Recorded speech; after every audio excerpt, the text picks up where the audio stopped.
सर्वप्रथम सर्वांना जागतिक योग दिनाच्या हार्दिक शुभेच्छा.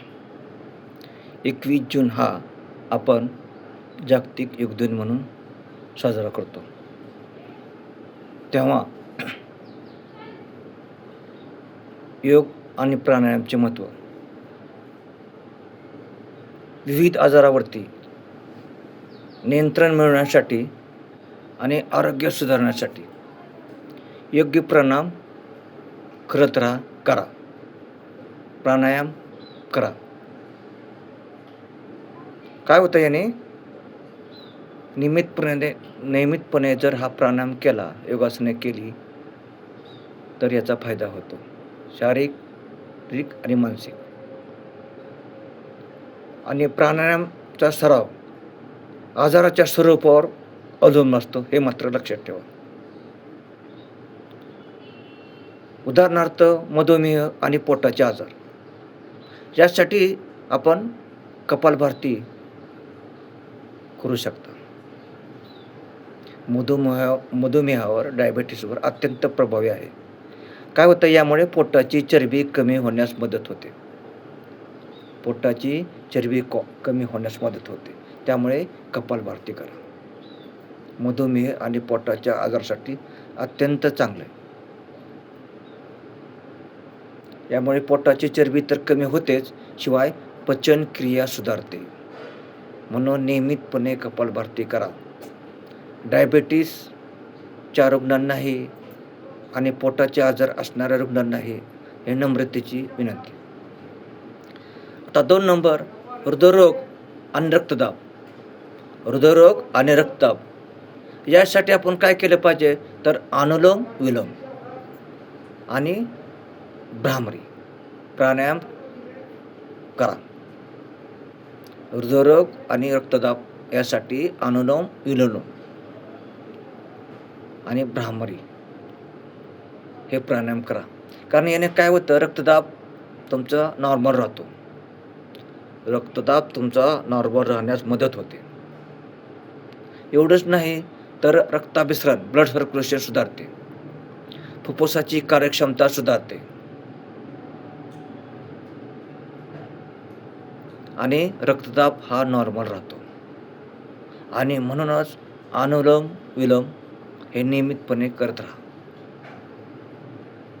आजच्या या जागतिक योग दिनानिमित्त तुम्ही आजपासूनच सुरुवात करा. तेव्हा 3 नंबर, दमा आणि श्वसनाचे आजार यासाठी भस्त्रिका हा प्राणायाम अत्यंत महत्त्वाचा आहे. कारण का, याने फुफ्फुसाची कार्यक्षमता वाढते आणि अस्थमाचा त्रास असल्यास आराम मिळतो. जो त्रास होतो तो त्रास कमी होतो. नंबर 4, मानसिक ताण, नैराश्य, निद्रानाश जर असेल तर यासाठी तुम्ही काय केलं पाहिजे, भ्रामरी प्राणायाम करा. नंबर 5, उज्जाई हा प्राणायाम कशासाठी करायचा. काय होतं बघा, याने मज्जासंस्थेला आराम मिळतो. हा प्राणायाम मज्जासंस्थेला शांत करतो, ज्यामुळे मानसिक ताणतणाव कमी होण्यास मदत होते आणि ताण कमी होतो, दूर होतो. नंबर 6, थायरॉइड आणि घशाचे आजार यासाठी उज्जाई प्राणायाम करा. थायरॉइड ग्रंथीचे कार्य सुधारण्यास मदत होते बघा या प्राणायामाने. नियमितपणे प्राणायाम करा. आणि हे प्राणायाम केल्याने तुमचे शारीरिक आणि मानसिक आजार हे दूर होतात. हे याच्यामध्ये खंड नको आहे.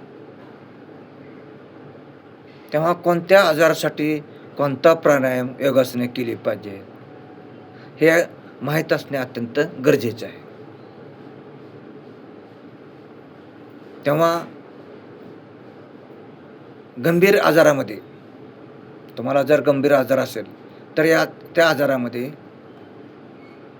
कोणतीही योगासने सुरू करण्यापूर्वी, कुठलीही योगासने किंवा प्राणायाम सुरू करण्यापूर्वी डॉक्टरांचा सल्ला घ्या. कारण हे आवश्यक आहे. आणि अत्यंत महत्त्वाची टीप म्हणजे उच्च रक्तदाब असलेल्या रुग्णांनी डोके हृदयाच्या खाली जाईल अशी उलटी असणे कृपया करू नका. उदाहरणच घ्यायचं झाल्यास शीर्षासन. उच्च रक्तदाब असणाऱ्या व्यक्तीने शीर्षासन नाही करायचं.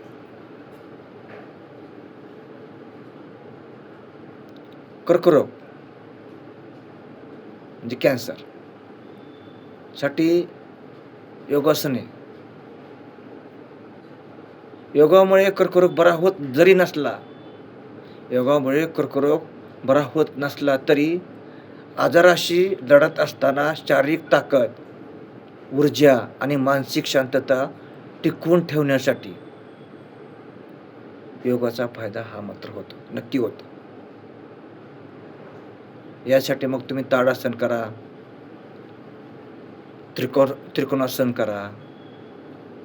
आता ताडासनाचे फायदे कुठले? तर शरीरातील ऊर्जेची पातळी वाढते बघा आणि लवचिकता देखील वाढते. शरीराची लवचिकता ही वाढते. त्यामुळे ताडासन करा.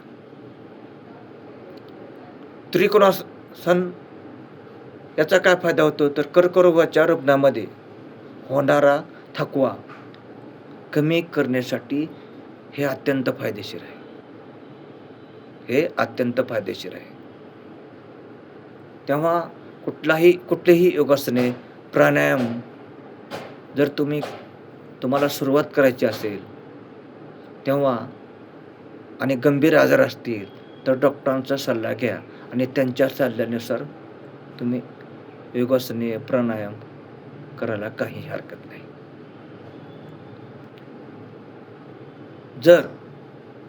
जर तुम्हाला कोणता आजार असेल किंवा काही गोळ्या औषध चालू असतील, त्याच्यावर उपचार चालू असतील, त्यावेळी तज्ज्ञ डॉक्टरांचा सल्ला घ्या आणि योगासने आणि प्राणायाम करायला सुरुवात करा त्यांच्या सल्ल्याने. आणि जर तुम्हाला कोणता त्रास असेल तर कोणते योगासने करायची किंवा कोणता प्राणायाम करायचा हे आपण कॉमेंट बॉक्समध्ये मला प्रश्न विचारू शकता. त्याचं उत्तर कॉमेंट्स बॉक्समध्ये रिप्लाय दिला जाईल. तेव्हा पूर्ण विराम घेतो. धन्यवाद.